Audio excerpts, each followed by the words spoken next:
Salve, salve ouvintes e ouvintes do podcast do lado esquerdo do muro, do Conexão Israel. Estamos de volta, mais uma semana, ou não, um episódio especial. Eu, Marcos Gorenstein e João Miragaia. Fala, João. Fala, Marquinhos, beleza? Tudo bem, tranquilo. Estamos no episódio especial com um convidado super especial, Marcelão Treisman, nosso advogado do Conexão Israel, que nunca trabalhou porque nós nunca fomos processados, mas veio aí conversar com a gente sobre uma lei que foi, não uma lei, né, mas uma decisão do Supremo Tribunal de Justiça na semana passada que causou muita polêmica, principalmente dentro dos partidos, dentro do Likud, né, que foi o principal aí envolvido, que levantou muita poeira. E o Marcelão veio aqui conversar com a gente sobre como funciona, não o sistema jurídico israelense, mas a questão constitucional, lembrando que Israel não tem uma constituição, mas tem aí leis básicas. Marcelão, como andas, cara? Tudo na boa? Grande Marquinhos, grande João, prazer enorme estar aqui. Acho que é a minha primeira participação aqui no podcast do lado esquerdo do muro. Escuto sempre, discordo muito, concordo bastante. É um prazer enorme estar aqui com vocês. Sim, vamos falar um pouquinho aí sobre essa questão do direito constitucional ou não constitucional israelense. Eu acho que para a gente começar a falar sobre isso, é importante a gente entender o que são as leis básicas, o que é esse direito constitucional em Israel. Eu acho que a gente já escreveu bastante no Conexão Israel sobre esse assunto e já ouvi algumas vezes de vocês explicando desse processo legislativo.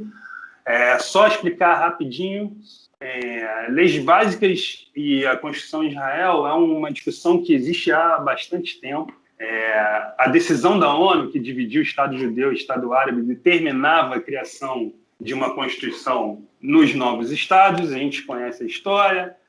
Os Estados árabes não aceitaram a proposta, Israel aceitou.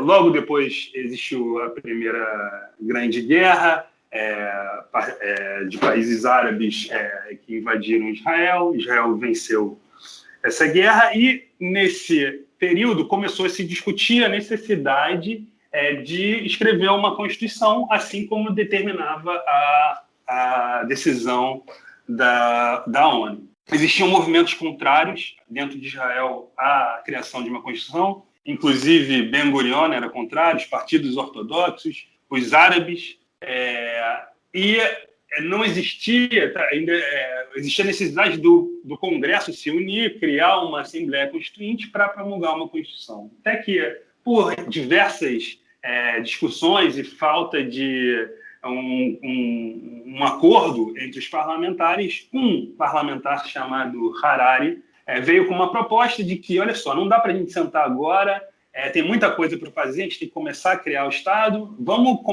criar leis especiais, capítulos especiais, vamos criar a Constituição aos poucos, capítulo a capítulo. Quando a gente entender, quando o Congresso, o Parlamento entender que esses capítulos terminaram, a gente vai juntar todos esses capítulos num único livro e vai falar, olha só, aqui está a Constituição. E essa proposta foi aceita. E diversas leis foram criadas com uma hierarquia superior, um processo legislativo um pouco diferente, desde o início do Estado de Israel até hoje. Acontece que, em 1992, duas leis básicas foram criadas e são muito importantes. A primeira é a lei básica Kavod Adam Vecherutó, que é o respeito ao homem e sua liberdade, e Hofesh Haisuk, que é a liberdade de ocupação, não é a ocupação de terra, é a liberdade de você trabalhar naquilo que você deseja trabalhar e que seja legítimo. São duas leis que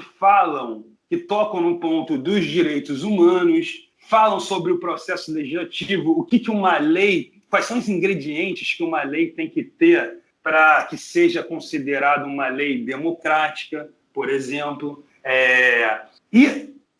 Depois que essas leis foram criadas em 92, um caso famoso do Banco Mizrahi chegou até a Suprema Corte. O presidente da Suprema Corte era o Aharon Barak, o juiz Aharon Barak, que,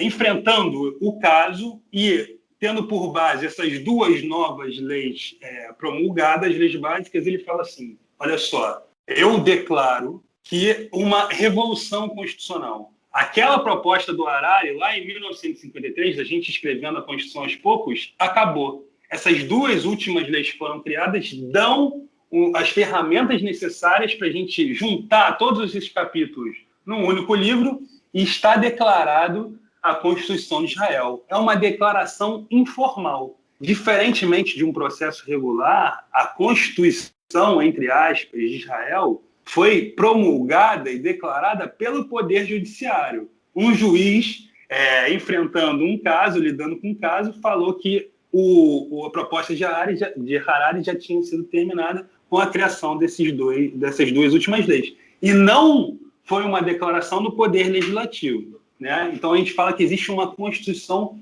informal. Mas, desde essa decisão, de 1995, existem dois pilares de leis em Israel. Você tem as leis básicas, que são leis hierarquicamente superiores, e as leis comuns. Então, se uma lei comum ela contradiz uma norma de uma lei básica, o Poder Judiciário vai ter o direito, segundo o juiz Barak, de definir essa lei comum como inconstitucional, porque ela fere uma lei superior. A grande questão que não foi decidida naquele momento é se o Poder Judiciário poderia decidir que uma lei básica é inconstitucional. E isso não foi decidido, mas, obviamente, existe uma evolução legislativa, existiram novas leis básicas que foram criadas depois dessas leis básicas de 92, e já existe, como a lei básica Estado-nação judaico, que tem muitas críticas, certamente vai sofrer um processo na Suprema Corte, vai ser questionado se é uma lei constitucional, entre aspas, ou não, mas alguns desenvolvimentos recentes já dão uma pequena introdução do que vai ser esse debate. Eu acho que a gente vai falar sobre eles agora.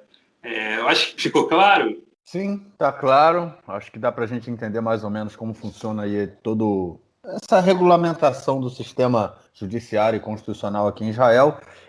Vamos então entrar no caso específico dessa semana. João, você quer dar uma introdução aí para a gente, para o Marcelão comentar depois? Vamos lá, sim. Seguinte, Marcelo comentou sobre as leis básicas, né? Eu vou me ater agora ao caso que aconteceu na semana passada, que a gente deixou para comentar especial nessa edição do podcast, porque, enfim, seria um tópico longo e vale a pena um debate um pouco mais aprofundado sobre isso. Talvez tenha sido a notícia mais importante da semana passada, hein? Pelo menos foi a que gerou mais repercussão. É uma introdução básica. Quando o Netanyahu e o Gantz, né, os partidos Likud e Azul e Branco, eles fecharam um acordo de coalizão, eles fizeram esse acordo por meio de uma lei básica. A gente comentou aqui no podcast no momento, né, quais foram os termos do acordo, os principais pelo menos. Um acordo muito diferente de tudo que já tinha sido feito em Israel, com muita desconfiança dos dois lados, não sem justificativa, né? Enfim, tanto que o governo ele acabou justamente menos de um ano depois de empossado. Mas, enfim, esse acordo eles transformaram numa lei básica, para que ele tivesse um peso maior, para que ele necessitasse de uma maioria simples para ser cancelado e para que nenhuma outra lei que fosse promulgada durante esse tempo pudesse contrariar os princípios desse acordo.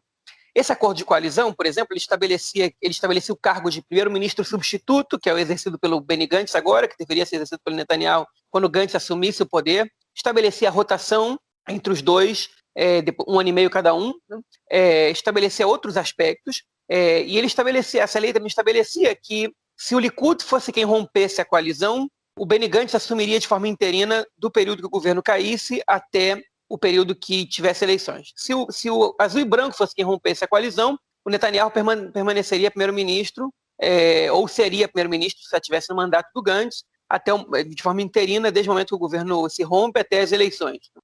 E havia uma só janela nessa questão, que era a janela do orçamento. Nesse acordo, por exigência do próprio Likud, foi estabelecido que Israel passaria, em vez de ter um orçamento do Estado anual, que esse orçamento fosse feito de maneira bienal. Ou seja, o governo teria que aprovar um orçamento que valesse por 2 anos. Isso é histórico em Israel, né? Inclusive a lei do orçamento ela é uma lei que ela pode derrubar governos, né? Um governo que não aprova o orçamento, embora nunca tenha acontecido, ele automaticamente cai e são convocadas eleições, né? E essa era a única janela que existia para o Likud ou para o Azul e Branco continuarem no poder caso o governo caísse, que é se o orçamento não for aprovado, o primeiro-ministro segue como primeiro-ministro até o momento das eleições. Desde o momento que essa lei passou na Knesset, todo mundo já calculava que o Netanyahu usaria essa lei para não deixar o poder. A gente comentou isso aqui também no seu momento, mas vamos deixar a discussão política de lado agora. Quando foi se aproximando a data do governo ter que aprovar o orçamento, e não existia um orçamento pronto, na verdade não existia nem um início de trabalho para preparar um orçamento, o Likud argumentava que em ano de pandemia era muito difícil fazer um orçamento, planejar um orçamento, que era melhor deixar para um pouco depois, adiar o orçamento, trabalhar com um orçamento temporário, né? E o Azul e Branco insistia que queria ter um orçamento, que era importante, que isso era parte da lei também, que não podia contrariar a lei. Um deputado do próprio Azul e Branco, que hoje em dia é do Tikva Hadashah, do Nova Esperança, que é o partido do Guidon Sar, basicamente dissidente do Likud, mas também dissidente do Kahol Lavan, do Azul e Branco, chama, se não me engano, Zvika Hauser, né? Zvika Hauser, ele propôs um acordo que foi um acordo de adiar o orçamento para ele ser aprovado em dezembro, dentro da lei básica, ou seja, uma lei básica para que o orçamento fosse adiado para dezembro, alguns meses, para que o governo, para que o Ministério das Finanças tivesse tempo para preparar esse orçamento e que pudesse aprová-lo, enfim, antes de terminar o ano. Okay? E, enfim, o Benny Gantz, ele acabou fazendo um meio de campo entre o Benny Gantz e o Netanyahu, os dois concordaram, e essa lei foi escrita como lei básica, okay? E aprovada pela Knesset. E ela foi conhecida como Iskat Hauser, que é tipo o acordo, né, o esquema do Hauser. Né? Esquema não no sentido negativo que a palavra tem em português. Mas, enfim, essa lei foi aprovada, a aprovação do orçamento foi adiada para dezembro, e o fim da história a gente já conhece. O Ministério das Finanças não apresentou um orçamento, uma proposta de orçamento, e o governo caiu. E foram convocadas eleições que se realizaram agora no dia 23 de março agora de 2021, e a gente está agora em vias de governo ser montado, lembrando que a gente está gravando aqui no domingo de manhã, domingo dia 30 de maio de manhã. Né? Enfim, mas essa foi a situação. Né? E aí o que aconteceu essa semana? Depois dessa lei ser aprovada pela Knesset, depois dessa lei adiar o orçamento, depois do orçamento não ser aprovado, depois de ter outras eleições, a Suprema Corte se reuniu e cancelou essa lei. Diz o seguinte, essa lei não vale. Essa lei não pode ser uma lei básica. Né? Enfim, basicamente o que eles diziam, e lei básica não se escreve assim. Isso não pode ser, tipo, não faz sentido que seja uma lei básica. Que uma lei, uma proposta de lei regulamentar, né, que serve ao Poder Executivo, de maneira momentânea, seja aprovada como uma lei básica, escrita de qualquer jeito, né, que as leis básicas têm um fundamento dentro do direito constitucional israelense, e não é qualquer lei que vocês podem transformar numa lei básica. E falei, cancelou a lei por 6-3, 6 votos a favor de cancelar e 3 contrários. E aí vem uma discussão imensa dentro da Knesset, né, e também na sociedade em geral, que se a Suprema Corte tem o direito de cancelar leis básicas. Né? Porque, enfim, se a Suprema Corte pode cancelar leis básicas, então o poder da Suprema Corte está acima do poder legislativo, e aí ela pode mandar e desmandar, e ninguém pode, por outro lado, cancelar nada que a Suprema Corte faça. Né? Por outro lado, a Suprema Corte diz o seguinte, vocês querem brincar nessa regra do jogo jurídico? Então aprende as regras, né? Porque fazer isso de qualquer jeito não pode. E ficou esse debate, todos os partidos de direita, inclusive os que são anti-Netanyahu, criticaram a Suprema Corte. Na verdade, essa crítica já vem desde antes. Né? A Suprema Corte é acusada de ativismo judicial, parte muito grande da direita israelense, salvo o Israel Nossa Casa, o partido do Lieberman. Eu não vi o Lieberman se manifestando nesse aspecto, mas o Bennett, o Guidon Sar, gente que está contra o Likud se manifestaram contrário a essa lei. As críticas mais ácidas vieram do Likud, do sionismo religioso e também dos partidos ultra-ortodoxos. Mas, enfim, essa foi a situação que a gente viveu. Eu queria que você comentasse aí, Marcelão, quem tem razão nessa história, segundo o seu ponto de vista, e que você também comente o que você acha das críticas feitas à Suprema Corte. Beleza. Queria só dar mais alguns detalhes desse Parashat Hauser, que eu acho que é interessante para o ouvinte entender bem o que aconteceu e qual foi a decisão da Suprema Corte, e a gente comenta sobre as implicações. Para ficar claro, é importante vocês me acompanharem em 2 pontos. Primeiro, qual a diferença de uma lei básica para uma lei comum? Primeiro, coisas de forma. Você tem, em toda lei básica está escrito lei básica, ou parlamento. Lei básica, Jerusalém, capital indivisível. Tem o nome lei básica, e diferente de uma lei comum, ela não tem um ano. Sei lá, uma lei comum Lei de Imunidade Parlamentar, 1951. A lei básica não tem um ano. porque já demonstra uma atemporalidade. É uma lei que ela deve reger o país de forma atemporal. A lei básica, as normas que existem dentro de uma Constituição, elas organizam o Estado, né? Os poderes, a divisão entre os poderes, a forma de eleição. São leis que não são leis, como você falou bem, leis momentâneas. Segundo ponto que é importante para a gente entender sobre essa paraxá é entender que existem duas leis básicas já promulgadas. A primeira é Meshech HaMediná, eu não sei exatamente como traduzir ela para o português, e a lei básica a Knesset, ok? A lei básica Meshech HaMediná determina que exista um orçamento anual. Isso é uma lei básica de hierarquia superior. E a lei da Knesset, ela impõe que se o orçamento não for aprovado, a Knesset vai ser destituída, e também determina sanções à Knesset que não aprovar um orçamento. Qual é a grande sanção? É que o governo não vai poder dividir nada dentro do orçamento, ela vai ter que seguir o orçamento aprovado anterior. É uma punição ao Congresso, né, ao Parlamento, que não conseguir aprovar um orçamento. Então, orçamento anual, punição em caso de não aprovação e destituição do Parlamento, em caso de não aprovação. Essas duas leis básicas determinam isso. No acordo de coalizão entre o Gantz e o Bibi, foram feitas alterações nessas duas leis básicas, nesse contexto da proposta do Tzvika Hauser. A primeira proposta, a primeira alteração falou, olha só, a gente não vai aprovar agora, a gente vai postergar a aprovação do orçamento acho que era de agosto para dezembro, e eles também decidiram incluir no orçamento não aprovado, né, porque eles postergaram de agosto para dezembro, alguns acréscimos no orçamento do ano. Entre eles, por exemplo, a ajuda financeira para os estabelecimentos comerciais por causa do corona. O orçamento não foi aprovado em dezembro. A gente sabe, a coalizão foi destituída, não porque não foi aprovado, mas por também interesses políticos. E essas alterações nas leis básicas que veio através dessa lei da coalizão chegou até a Suprema Corte para ser julgado. Então, a Suprema Corte tinha algumas coisas para decidir. Essas alterações são válidas?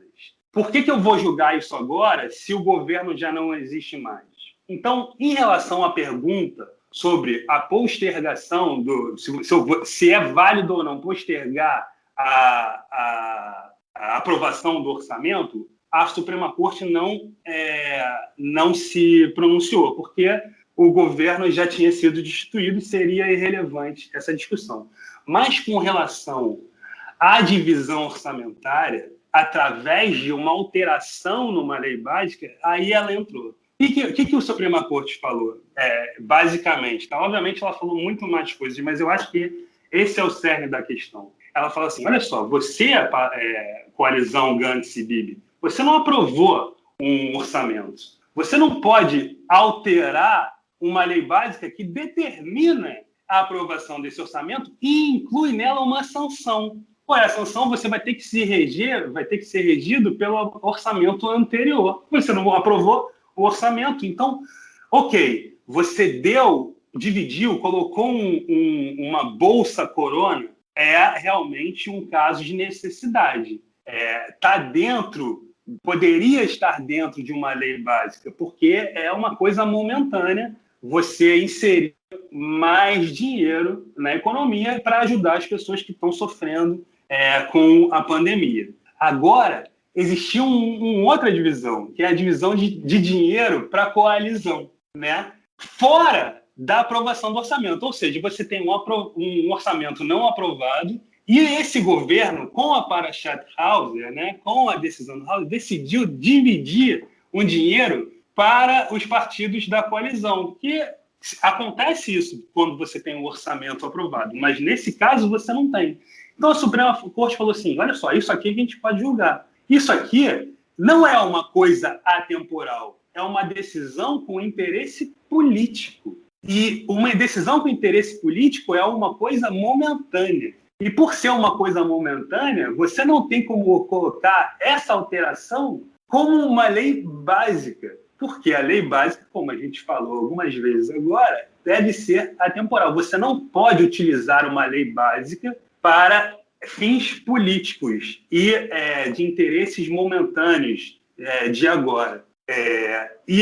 Só que o que aconteceu também, o orçamento já tinha sido dividido. Esse valor financeiro já tinha sido dividido pelos partidos da coalizão. Essa é uma das críticas também da direita, que o governo, você não jogou a postergação da aprovação do orçamento porque o parlamento já tinha sido destituído. Por que você está jogando isso agora se esse valor já foi dividido? Mas os juízes que votaram junto com a maioria, os 6, falaram, olha só, é verdade, a gente não tem como voltar atrás e mandar os partidos devolverem dinheiro, a gente não cancelou a lei básica, porque já não tem mais objeto, né? O dinheiro já foi dividido e o parlamento já não existe. Mas fica aqui uma ordem de que uma alteração desse tipo, que não seja atemporal e que não tenha uma característica de organização do Estado, será cancelado. Então, é um warning, né? Um aviso da Suprema Corte. Olha só, presta atenção, lei básica existe uma forma, e a forma como vocês usaram para promulgar essas alterações nessa lei da coalizão está errada e é um uso indevido do poder legislativo. Essa é a grande...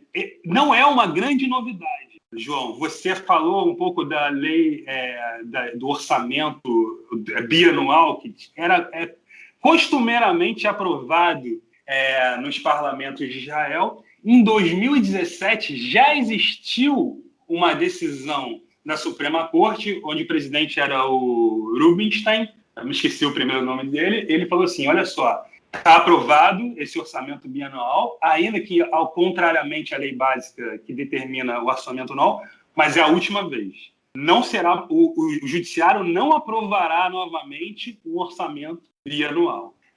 Então, é um aviso para o Poder Legislativo que lei básica tem forma, lei básica existe a necessidade de você realmente ser atemporal e que organize o Estado. E jamais usado para fins políticos. Essa é a decisão. Ficou claro? Quer comentar, João? Ficou claro sim. Mas qual é a tua posição, então, em relação a isso? O que você acha dessa lei? Eu acho que você deu o caminho do que você acha sobre isso. Mas, enfim, eu queria te perguntar o que você acha da lei, da ação da Suprema Corte em si. E o que você acha da repercussão, principalmente da crítica que se faz, que a Suprema Corte tem o poder de cancelar essas leis, mas o Poder Legislativo não tem o poder de cancelar decisões da Suprema Corte. Essa é uma discussão enorme, né, dentro do meio acadêmico. Em relação à decisão, eu concordo com a decisão judicial. Eu acho que eu concordo com a visão. Primeiro que a Suprema Corte se manifestou porque foi provocada, né? Ela tem o movimento de qualidade do governo, uma ONG, Tnumali Ruta Shilton. Ela entrou com esse pedido para cancelar essas alterações que foram feitas nas leis básicas através dessa lei que conseguiu formar a coalizão entre Bibi e Gantz, e aí ela se manifestou. Eu acho que é perfeita a explicação dos juízes que venceram, né? A lei básica deve ter uma forma, a lei básica deve ser atemporal, ela deve organizar o Estado e não pode, de forma alguma, ser utilizada para fins políticos. Sobre a discussão do ativismo judicial em Israel, é uma discussão muito presente em todos os países que não têm uma Constituição formal, uma Constituição promulgada pelo Poder Legislativo. Quando você não tem uma Constituição, ou seja, quando você não tem um teto dentro do Poder Legislativo, falando, olha só, a Constituição ela dá um teto, né, para o Poder Legislativo. Esses aqui são os valores do Estado. Você não pode promulgar nenhuma lei que vá de encontro a esse teto. Quando você não tem esse teto, você permite ao Poder Legislativo promulgar o que quer que seja. E você necessita de algum poder, alguma forma de limitar esse poder do parlamento. Então, as leis são promulgadas em Israel, sem esse teto da Constituição. Existe uma provocação judiciária, e o judiciário tem, sim, o dever e o direito de se manifestar. E falando, olha só, essa lei aqui é contra os valores de Israel, contra os valores promulgados e instituídos pela Declaração de Independência. E agora, contra os valores de uma lei básica que foi aprovada pelo parlamento israelense, que é a lei Kavod Adam V'Echaruto, que é o direito ao homem e sua liberdade, que determina ali o caminho das pedras para um processo legislativo, né? Que a lei deve atender à necessidade, está estritamente ligado ao objeto, ao escopo que ela quer atingir. Então, dá as ferramentas para o Poder Judiciário falar, olha só, essa lei aqui não é válida, não é constitucional, está fora dos valores do Estado de Israel. Eu ouvi muito os parlamentares da direita criticando, entendo a crítica, não concordo com ela. O Bezalel Smotrich, ele falou que é um absurdo isso, que se um dia o Knesset de Israel, o Parlamento de Israel, passar uma lei que para tentar driblar, Hokait Bagrut, que se chama, né, que é para tentar driblar a Suprema Corte, a Suprema Corte vai cancelar essa lei. E eu espero que ele tenha razão. Eu acho que é muito importante para Israel, num país sem Constituição, ter um poder judiciário forte. A grande dúvida e a briga que se tem hoje também, muito capitaneado pela Ayelet Shaked, que é do partido do Bennett. Ela fala que a composição dos juízes é uma composição de esquerdistas. E ela gostaria de mudar a forma pela qual esses juízes são eleitos. Mas aí também, João e Marquinhos, eu também desconheço algum país no mundo que esteja satisfeito com o processo de seleção dos juízes da Suprema Corte. A gente ouve muita crítica no Brasil, que é a indicação do presidente. Você ouve críticas em relação à nomeação de juízes da Suprema Corte dos Estados Unidos. Eu acompanho um pouco a Austrália, mas provavelmente deve ter também discussão. Eu acho que é uma discussão válida, né? A processo de formação. Mas justamente aqui em Israel eu acho super equilibrado. Votação de advogado, votação dos juízes da primeira corte, tem membros da situação e da oposição votando nessa composição. É uma forma bem equilibrada de se eleger. Eu espero que não se mude, mas também a forma como um juiz é eleito, mas também acho que se mudar não é uma grande... em princípio, não é uma grande mudança, um grande problema, mas eu acho que é necessário o ativismo judicial em Israel e até então concordo com a maior parte das decisões que foram tomadas nesse sentido, tanto em relação à Revolução Constitucional, quanto a crítica em relação a esse processo da Parashat House que a gente acabou de escrever e da futura atuação dos juízes numa possível cancelamento de uma lei básica que tenha sido redigida de forma contrária ao que já é estipulado pela lei, norma e regulamentação israelense. Essa é a minha opinião. Marquinhos, eu estou satisfeito por mim. Você quer fazer algum comentário? Posso só fazer um merchan aí de alguns artigos escritos ano passado? Então vai, mete bronca. Beleza, eu fui respondido, então. Acho que estamos bem por aqui. Se a gente fizer um podcast muito longo também hoje, já 2 na semana, os ouvintes não vão escutar. Então a gente tem que dosar aí. Enfim, e pode ser que a gente tenha novidades aí sobre o novo governo que parece que vai ser apresentado, pelo menos que vão anunciar hoje. Então vamos guardar as emoções aí e tentar circular esse podcast rápido para que as pessoas não mudem o foco. Eu só queria convidar os os ouvintes e as ouvintes a serem leitores novamente, leitoras, e acessarem os artigos já publicados no Conexão Israel, a grande maioria pelo próprio Marcelão, mas outras pessoas também escreveram sobre a questão enfim, do direito constitucional israelense, das leis israelenses como um todo, de todas essas peculiaridades e idiosincrasias, a gente pode dizer assim. Um deles a gente traduziu, por exemplo, a Lei Nacional do Povo Judeu, votada, se não me engano, em 2014 ou 2015. A gente traduziu também a própria Lei do Retorno, né? Também as duas estão publicadas, e tem uma série de comentários sobre questões sobre o casamento, sobre o aborto, sobre outras leis em Israel que permitem ou proíbem determinadas manifestações não religiosas ou que proíbem ou que permitem manifestações que seriam, de certa forma, contrárias às tradições do judaísmo, pelo menos na sua versão ortodoxa, que é quem monopoliza hoje o rabinato no Estado. Então, leitor e leitora, agora acessem aí o Conexão Israel, peguem esses artigos de antes, que estão super atuais, não mudou quase nada disso, né? Sobre o que a gente escreveu, acho que não mudou nada. Marcelo, você quer recomendar algum artigo que você escreveu aí? Tem sobre a Revolução Constitucional. Está dividido em 2 artigos. É uma Revolução Constitucional em Israel, acho que alguma coisa desse tipo, que é bem interessante esse processo e acho que vale a pena ler. Beleza, eu vou pegar esses artigos então, coloco na descrição do episódio para o ouvinte que estiver interessado também. Fica mais fácil de achar. Ficamos por aqui então, João? Ficamos por aqui. Beleza. Marcelão, queria te agradecer aí pela paciência de gravar 2 vezes, pelo menos a parte inicial do podcast, porque eu esqueci de gravar, então a gente teve que começar de novo. Obrigadão aí pela presença e vamos te encher o saco quando a gente precisar de novo. Um prazer aí, cara. Tamo juntos. Muito bom falar com vocês. Valeu, gente. Grande abraço. Abraço, até mais. Tchau, tchau.